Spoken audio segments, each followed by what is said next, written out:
বঙাইগাঁও জিলাত যোৱা 3 মাহত 3টা ঘটনা হ'ল। আমি দেখিলোঁ যে হল কলনীত এটা গুলীয়াগুলি ঘটনা হ'ল, ৰাতুল মেধি নামৰ এজনক গুলীওৱা হ'ল। সেইটো ঘটনাও কিন্তু জিলা প্ৰশাসনে গাইড কৰিবলৈ চেষ্টা কৰিলে, গাইড দিলে। এই ঘটনাটো প্ৰচাৰ কৰিবৰ কাৰণে বহুত সাংবাদিকে চেষ্টা কৰিছিলে, কিন্তু সাংবাদিকবিলাকক পাৰ্চনেলি ফোন কৰি কিন্তু প্ৰশাসনে, পুলিচ প্ৰশাসনে, আমি দেখিছোঁ যে পুলিচ প্ৰশাসনে ভয় ভাবুকিৰে এই ঘটনাটো গাইড কৰাৰ চেষ্টা কৰি আপোনাৰ চিভিল হস্পিটেলৰ সন্মুখত তেনেকুৱা এটা ঘটনা আমি দেখিছিলোঁ। এই ঘটনাটো পুলিচ প্ৰশাসনে কিন্তু গাইড কৰাৰ চেষ্টা কৰিলে।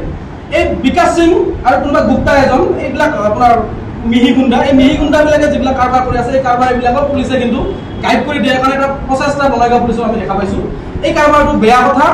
যিকোনো ঘটনাত দোষীবিলাকক অনতিপলমে গ্ৰেপ্তাৰ কৰিব লাগে, কাৰণ জাত পাত চাব নালাগে। অনা অসমীয়া দাদাগিৰি দীৰ্ঘদিনৰ পৰা বঙাইগাঁৱত বৃদ্ধি হৈছে, আমি সকলোৱে অনুভৱ কৰিছোঁ। আৰু অনা অসমীয়া দাদাগিৰি বঙাইগাঁৱত কোনো কাৰণতে সহ্য কৰা নহ'ব। যাৰ কাৰণে গোটেইকেইটা বঙাইগাঁও জিলাৰ সংগঠনে লগ হৈ আমি আজি হুংকাৰ দিবলগীয়া হৈছে যে অনা অসমীয়া দাদাগিৰি বঙাইগাঁৱত মানি লোৱা নহ'ব। 2 নম্বৰ কথাটো হৈছে কি, আজিৰে পৰা কাৰ্যকৰী হোৱাকে বঙাইগাঁৱত দেখিছোঁ যে আমাৰে কিছুমান দালাল, এই দালালবিলাকক আমি চিনিও পাওঁ।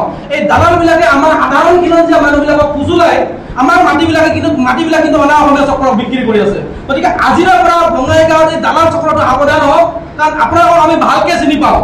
যদি আপোনালোকে খিলঞ্জীয়া মানুহ মাটি অনা খিলঞ্জীয়া আপোনালোকে বিক্ৰী কৰিবলৈ আৰম্ভ কৰে, আপোনালোকক কিন্তু আমি ঘৰে ঘৰে গৈ পিটিম। বঙাইগাঁও জিলাৰ চাব ৰেজিষ্টাৰ অফিচক আমি অনুৰোধ কৰিছোঁ, কেইটামান টকাৰ কাৰণে মণ্ডল কেইটাক আমি অনুৰোধ কৰিছোঁ, কেইটামান কমিশ্যনৰ কাৰণে খিলঞ্জীয়া মানুহৰ মাটি যাতে অনা অসমীয়া মানুহে যাতে কিনিব নোৱাৰে, যাতে ৰেজিষ্টাৰ নকৰে, তাৰ কাৰণে আপোনালোকে ব্যৱস্থা গ্ৰহণ কৰক। নহ'লে কিন্তু আমি আইন হাতত তুলি ল'বলৈ বাধ্য হ'ম। আজিৰে পৰা কাৰ্যকৰী হোৱাকে বঙাইগাঁৱত যদি কোনোবা খিলঞ্জীয়া মানুহৰ মাটি অনা খিলঞ্জীয়া যদি কিনে, সেই মাটি আমি সংগঠনবিলাকে দখল কৰি আমাৰ ভূমিহীন মানুহবিলাকক কিন্তু আমি গতাই দিম। গতিকে আজিৰে পৰা খিলঞ্জীয়া মানুহৰ ভূমি ক্ৰয় বিক্ৰয় কৰাৰ ক্ষেত্ৰত কেৱল খিলঞ্জীয়া মানুহৰ অধিকাৰ থাকিব, অসমীয়া মানুহৰ অধিকাৰ থাকিব। অনা অসমীয়া যাতে কোনো মাটি বিক্ৰী নকৰে।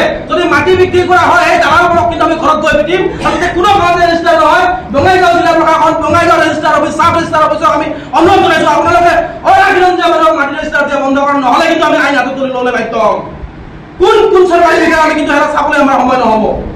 গতিকে মাটি বিক্ৰী বন্ধ হ'ব লাগে বঙাইগাঁৱত। আৰু খিলঞ্জীয়া মানুহৰ ওপৰত যিটো দাদাগিৰি, সেই দাদাগিৰি অনা অসমীয়া মানুহে বন্ধ কৰিব লাগে। আমি বঙাইগাঁৱত সকলোৱে আমি মিলি বসবাস কৰি থাকিব বিচাৰোঁ। আমি নিবিচাৰোঁ অনা অসমীয়াৰ মাজত সংঘাত হওক, আমি নিবিচাৰোঁ হিন্দু মুছলমানৰ মাজত কাজিয়া হওক, আমি নিবিচাৰোঁ বিহাৰী আৰু অসমৰ মাজত কাজিয়া হওক, আমি নিবিচাৰোঁ যে বেংগলী আৰু অসমীয়াৰ মাজত কাজিয়া হওক। আমি সকলোৱে, আমি যেনেকৈ পুলক বেনাৰ্জীক ভাল পাওঁ, আমি যেনেকৈ জ্যোতিপ্ৰসাদক ভাল পাওঁ, আমি এনেকৈ অসমখনক ভাল পাওঁ। আমি সকলোৱে মিলি জুলি একেলগে এখন অসম গঢ়িব বিচাৰোঁ। কিন্তু অসমীয়া মানুহৰ ওপৰত যদি কোনোবাই দাদাগিৰি কৰে, তেন্তে অসমীয়া কিন্তু হাত সাবতি বহি নাথাকে। আমি লাচিতৰ দেশৰ মানুহ, আমিও বীৰ চিলাৰায়ৰ দেশৰ মানুহ।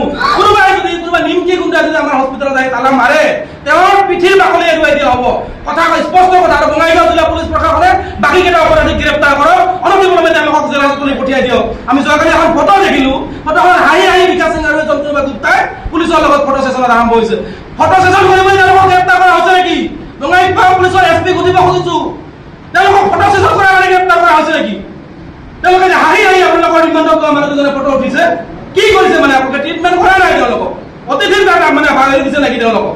গতিকে অনতিপলমে তেওঁলোকক 18তম ধাৰা তেওঁলোকৰ ওপৰত লগাব লাগে, নন বেলেবল ছেকশ্যন লগাব লাগে, যাতে কমচে কম 10 বছৰ জেলত থাকে, তাৰ ব্যৱস্থা কৰিব লাগে। ধন্যবাদ। জয় অসম।